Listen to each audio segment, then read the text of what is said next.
ਪਾਕਿਸਤਾਨ ਜ਼ਿੰਦਾਬਾਦ ਦੇ 14 ਅਕਤੂਬਰ 'ਚ ਪਾਕਿਸਤਾਨ ਆਪਣੇ ਸਾਰੇ ਢੁੰਗੇ ਸਾਰੇ ਸਭ ਤੋਂ ਕਤਲ ਆਤਮ 1943 ਹਰ 75 ਸਾਲ ਬਾਅਦ ਸਭ ਤੋਂ ਸਾਰੇ ਢੁੰਗੇ ਪਾਕਿਸਤਾਨ ਜ਼ਿੰਦਾਬਾਦ।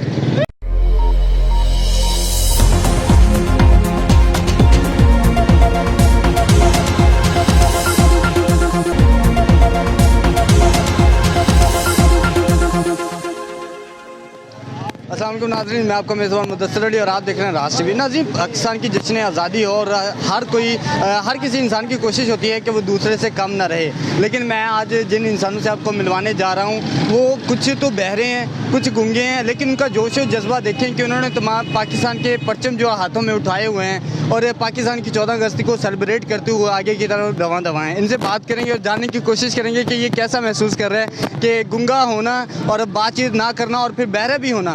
इसके अलावा बहुत सारी ऐसी मुश्किलात होती हैं जिनको फेस करने के बावजूद ये लोग पाकिस्तान की जश्न आज़ादी में बढ़ चढ़ के हिस्सा ले रहे हैं, तो इनसे बात करेंगे। 14 अक्तूबर 'ਚ ਪਾਕਿਸਤਾਨ ਆਪਣੇ ਸਾਰੇ ਢੁੰਗੇ ਸਾਰੇ ਸਭ ਤੋਂ ਕਤਲ ਆਤਮ 1943 ਹਰ 75 ਸਾਲ ਬਾਅਦ ਸਭ ਤੋਂ ਸਾਰੇ ਢੁੰਗੇ ਪਾਕਿਸਤਾਨ ਜ਼ਿੰਦਾਬਾਦ।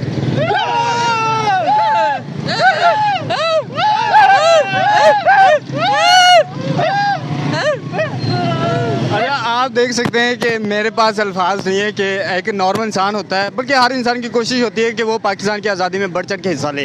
लेकिन देखिए कैसी अजीब बात है, बड़ी खुश दिली वाली बात है कि जी ये तमाम किसी को सुनता नहीं और किसी को कोई बोल नहीं सकता, लेकिन उसके बावजूद ये पाकिस्तान की जश्न आज़ादी के लिए बढ़ चढ़ के हिस्सा ले रहे हैं और ये इशारों से बात करते हैं, ये साइंस के साथ बात करते हैं। मुझे तो नहीं समझ आएगी, खैर आप समझने की कोशिश करें।